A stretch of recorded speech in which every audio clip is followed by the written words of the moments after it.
Hello friend, आपके अपने YouTube channel के स्टडी पॉइंट पर आज पुनः आप लोगों का स्वागत है। जैसा कि कल की क्लास में हमने यूपी टेट और स्टेट स्पेशल की क्लास दी थी, तो उसमें हमने वायु प्रदूषण के बारे में पढ़ा था। तो हमारा कुछ पॉइंट उसमें से छूट गया था, तो आज हम उसी को कवर करने का प्रयास करते हैं। तो जहाँ से हमने छोड़ा था आज वहीं से आगे पढ़ेंगे। तो हमारा आज का था फ्लाई एश या उड़ती हुई राख। हम लिखते हैं वायु प्रदूषण। वायु प्रदूषण जैसे हम पढ़ रहे थे, वायु प्रदूषण के बारे में पढ़ रहे थे। जहाँ तक हम पढ़ा था उसके आगे से आज हम पढ़ने का प्रयास करते हैं, देखने का। तो जैसे कि हम फ्लाई ऐश के बारे में देखेंगे, फ्लाई ऐश क्या होती है। तो चलिए हम देखते हैं फ्लाई ऐश के बारे में। फ्लाई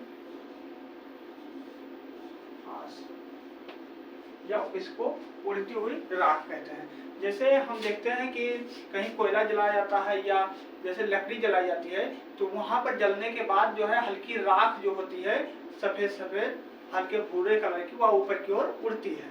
तो उसे ही फ्लाई ऐश कहते हैं। वह ऊपर जाकर जो है कुछ ऊपर जाती है, उसके बाद फिर से जमीन पर वापस आ जाती है। इसके वजह से हमारी वायु में जो है प्रदूषण बढ़ता है। उड़ती हुई राख इसको बोलते हैं, उड़ती हुई राख बोलते हैं इसको। तो हम पहले इसी के बारे में जो है पढ़ेंगे आज।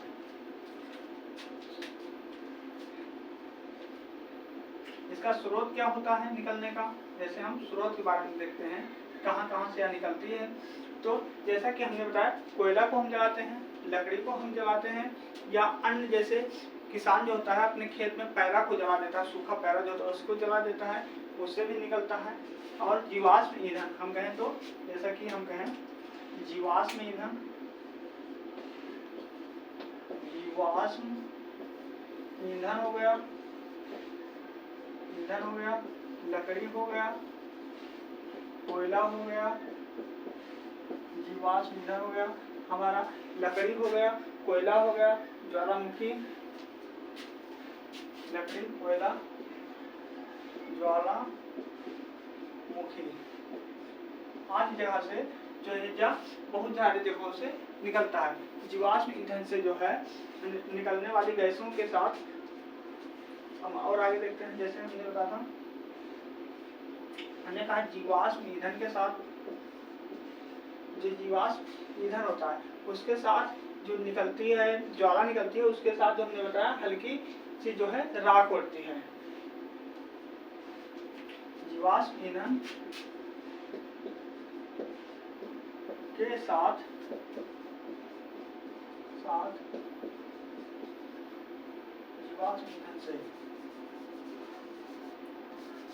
जीवाश्म ईंधन से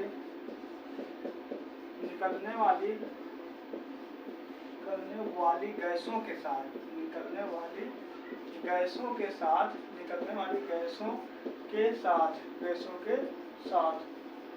जीवाश्म ईंधन से जो गैसें निकलती हैं उनके साथ जो होता है हल्की छोटी छोटी जो होती है बारीक सी राख जो है वायुमंडल में पहुंचकर,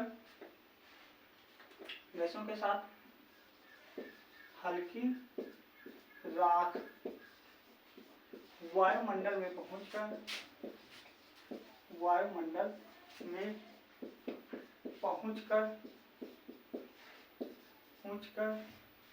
वायु को दूषित कर देती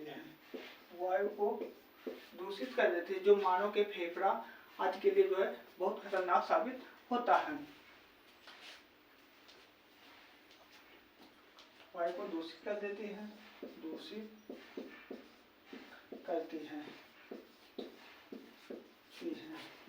मानव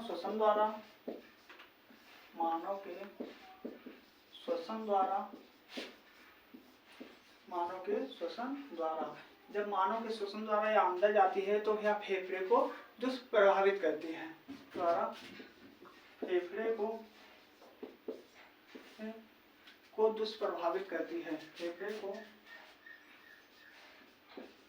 दुष्प्रभावित करती है,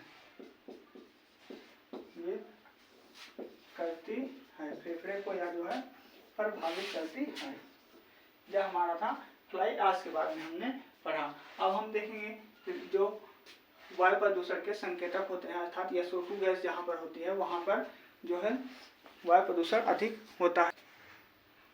हम आगे देखेंगे लाइकेन। लाइकेन जो है सहजीविता प्रदर्शित करता है। लाइकेन के बारे में देखेंगे। लाइकेन लाइकेन किससे बना है? तो यह कवक और जीवाणु से बना है। यह कवक और शैवाल से बना है। लाइकेन किससे बना है? यह कवक और शैवाल से बना है। कवक और शैवाल से बना है। हम यहाँ पर लिखेंगे कवक और यहाँ लिखेंगे शैवाल। इन दोनों की सहजीविता से यह बना है। शैवाल यह दोनों सहजीविता प्रदर्शित करते हैं। अब यह क्या करता है? तो कवक का स्थान देता है। कवक जहाँ पर उगता है यह शैवाल को स्थान देता है और शैवाल इसके बदले में इसको क्या देता है? या इसमें जो है प्रकाश संश्लेषण करने की क्रिया होती है। शैवाल में प्रकाश संश्लेषण करने की क्रिया होती है जिससे यह भोजन बनाता है। यह इसको स्थान देता है कवक और वह भोजन बनाता है। स्थान देता है। यह क्या करता है? स्थान देता है।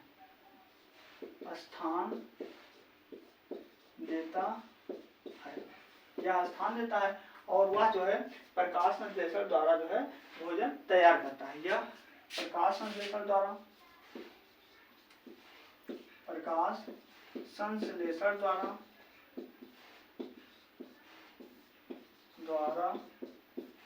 भोजन बनाता है।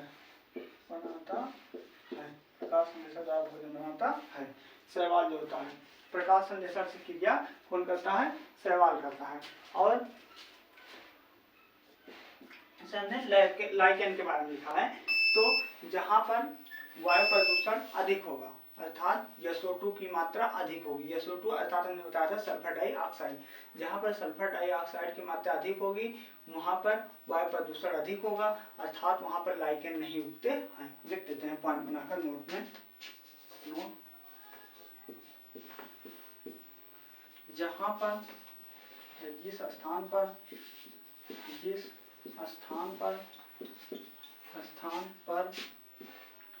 वायु प्रदूषण जिस स्थान पर वायु प्रदूषण अर्थात SO2 वायु प्रदूषण SO2 अधिक होगा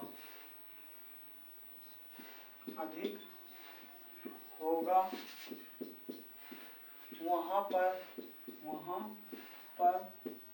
पर लाइकेन नहीं उगते हैं। वहाँ पर लाइकेन नहीं उगते हैं। वहाँ पर लाइकेन नहीं उगते हैं। लाइकेन को वायु प्रदूषण का संकेतक कहते हैं या सूचक कहते हैं। लाइकेन को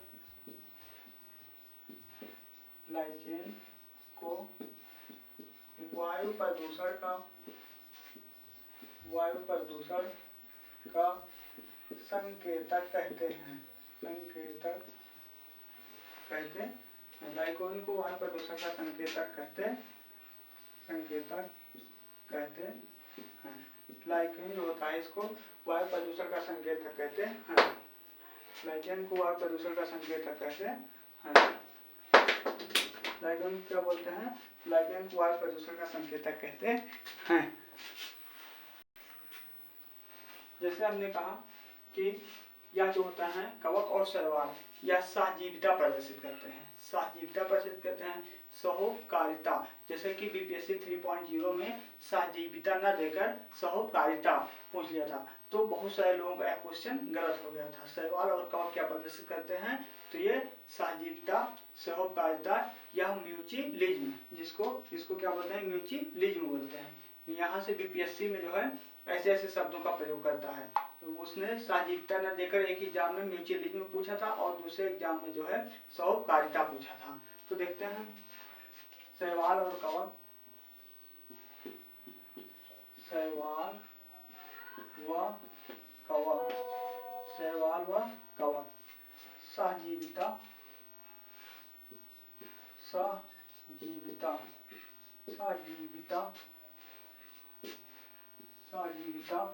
या इसे कहते हैं सहोकारिता साजीवता, सहोपकारिता या इसी कहोगे म्यूचुअलिज्म, म्यूचुअलिज्म प्रदर्शित करते हैं, प्रदर्शित करते हैं, प्रदर्शित क्या होते हैं, प्रदर्शित करते हैं। यह जो है शैवाल और कवक जो है यह साजीवता, सहोपकारिता या म्यूचुअलिज्म प्रदर्शित करते हैं, एक ही है। या तीनों शब्द अलग अलग लिखा गया है लेकिन तीनों का एक ही होगा। कभी यह पूछ लेगा, कभी इसको पूछ लेगा, कभी इसको पूछ लेगा। अब हम कहेंगे कवक व मशरूम जो होते हैं ये परपोषी होते हैं। जैसे कवक और मशरूम जो होते हैं ये परपोषी होते हैं। पर माने दूसरों पर, पोषी माने भोजन, जो अच्छा दूसरों से भोजन प्राप्त करते हैं या धारणा अपना स्वयं नहीं बनाते हैं, ये जीवों से भोजन प्राप्त करते हैं। हम लिखेंगे कवक व मशरूम, कवक व मशरूम परपोषी होते हैं, परपोषी होते हैं। ये अपना भोजन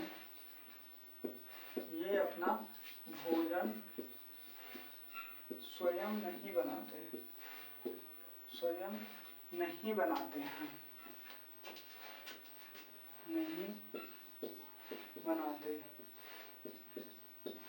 बल्कि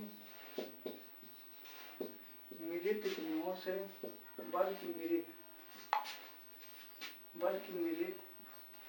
जीवों से, जीवों से भोजन प्राप्त करते हैं,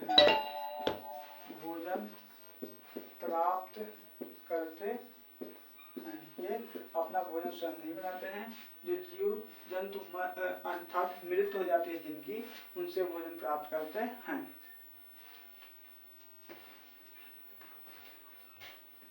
अब हम और आगे देखेंगे, जैसे कि जो खाद्य श्रृंखला होती है, खाद्य श्रृंखला में सबसे ज्यादा संख्या किसकी होती है? तो खाद्य श्रृंखला में सबसे ज्यादा संख्या अपघटक की होती है। खाद्य श्रृंखला में सबसे ज्यादा संख्या अपघटक की होती है। खाद्य श्रृंखला में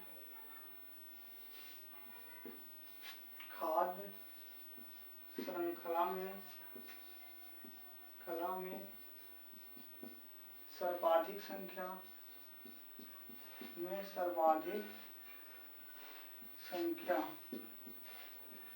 खाद्य श्रृंखला में सर्वाधिक संख्या अपघटक की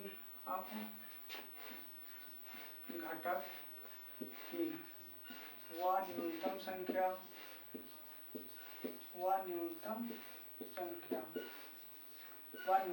किसकी होती है? शीर्ष शिकारी की होते हैं। शीर्ष शिकारी जो होता है अर्थात तृतीय अपघटक जो होते हैं, तृतीय उपभोक्ता अर्थात होते हैं। न्यूनतम संख्या शीर्ष शिकारी तृतीय उपभोक्ता की होती है, शिकारी की होती है। अब हमारा एक और बचा है एयर क्वालिटी इंडेक्स। अब हम उसके बारे में देखेंगे, एयर क्वालिटी इंडेक्स के बारे में हम देखेंगे। एयर क्वालिटी इंडेक्स के बारे में हम देखने का प्रयास करते हैं। अब हम देखेंगे एयर क्वालिटी इंडेक्स अर्थात AQI के बारे में। AQI हम देखेंगे AQ और I, एयर क्वालिटी इंडेक्स। इसको बोलते हैं, क्या बोलते हैं? Air quality index. Air quality index के बारे में हम देखेंगे। एयर क्वालिटी इंडेक्स किसके द्वारा जारी किया जाता है? तो एयर क्वालिटी इंडेक्स जो होता है,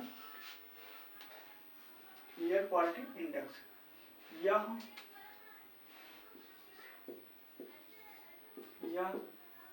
केंद्रीय प्रदूषण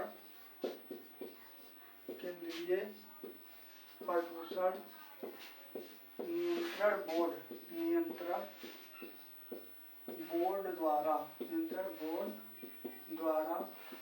जारी किया जाता है, किया द्वारा जारी किया जाता है, किया जाता है। यह केंद्रीय प्रदूषण नियंत्रण बोर्ड द्वारा जारी किया जाता है। एयर क्वालिटी इंडेक्स किसके द्वारा जारी किया जाता है? तो केंद्रीय प्रदूषण नियंत्रण बोर्ड, केंद्रीय प्रदूषण नियंत्रण बोर्ड द्वारा जारी किया जाता है क्या? एयर क्वालिटी इंडेक्स या AQI जो है केंद्रीय प्रदूषण नियंत्रण बोर्ड द्वारा जारी किया जाता है। अगला पॉइंट, यह देश में प्रदूषण नियंत्रण निवारण के लिए जिम्मेदार है। यह देश में प्रदूषण के निवारण के लिए जिम्मेदार होता है। यह देश में प्रदूषण के निवारण के लिए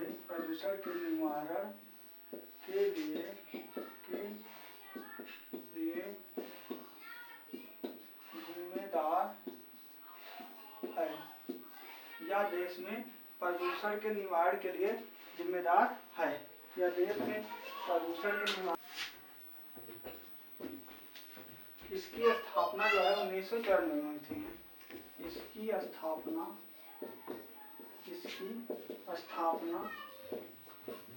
1954 में किया गया था। इसकी स्थापना कब किया गया था?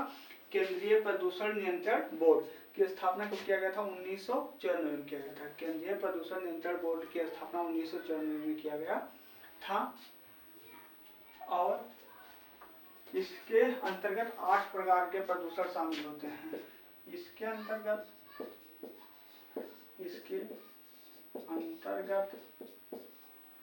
8 प्रकार